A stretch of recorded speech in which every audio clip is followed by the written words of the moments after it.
dating exclusively. That could be something that you found a man, he qualifies, and you two have at least had the conversations. You know what? Let's move in that direction. Maybe it's not a committed relationship, but we are dating exclusively, not seeing anyone else. The difference is that in a committed relationship, you're more or less committing to each other. What I would say the language of committed relationship is where you are in the final auditioning or auditing phases of do we want to share life partnership? Whether that's marriage, whether that's whatever you want to call it, we are committed to each other in a relationship. And the only time gap from here is when and where and if we want to proceed into life partnership together. Dating exclusively says that there's not the significance and seriousness of, yeah, this is that person I'm building to be as my fiance yet.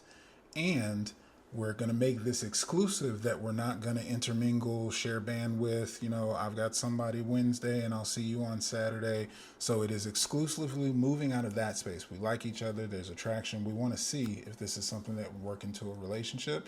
And we acknowledge the casualness that we're still dating. In a committed relationship, you are committing to each other, that you are in the stages of engagement, fiance, nuptials. We are evaluating the final evaluations. Are we going to work for each other for life partnership? Now, before you reach to that phase, you're still dating. It's not significant. However, it is serious enough that we want to remove all distractions. We don't want to have, we're not considering others. We're not multitasking. This isn't that initial auditioning phase where there's no vested interest. You're both vested, and how you show that is by making that it is dating exclusively. There's no other consideration. Now, the part that keeps it casual is the fact that you're dating. So if you need to travel for work, if you're going out of town for work, you have the commonality, hey, we might not see each other, we might not be able to link up. We're dating. It works when it works, it doesn't when it doesn't. But there's not the pressure of, I'm going out of town, I've got to check in. We're not in a relationship yet. We're not at that point yet. I appreciate you for being in communication. Let me know ahead of schedule.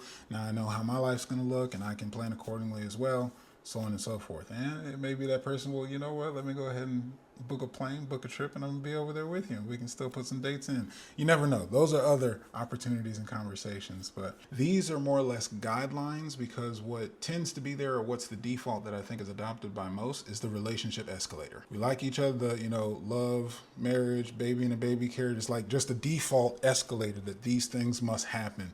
I'm dating 1 second. Next thing you know, we're proposed and engaged. Like, where's the middle ground? What are the stages that work into that? And so if you create with your partner communication, what's your intention? What are you actually out to have? What are you out to have together? And these are the conversations you're having along the way. It can just look different. And that's where I say, it's not that these are frameworks. They're the labels of the time right now that actually give some responsibility and weight, and they're not perfection. It's not that because we've said this title, it makes it any better. It's a context that you're actually looking at. Well, what parts are we into this dynamic? We've gone on a couple of dates. Are we this? Are we that? Like, no, there's honest, mature communication, and everyone knows what's involved, what it looks like. And that's why I said the exclusive, you've now been in communication. Is it okay to date others? Is it not okay to date others? And there's not a meaning behind anything. It's just clear, responsible communication between partners. No guesswork.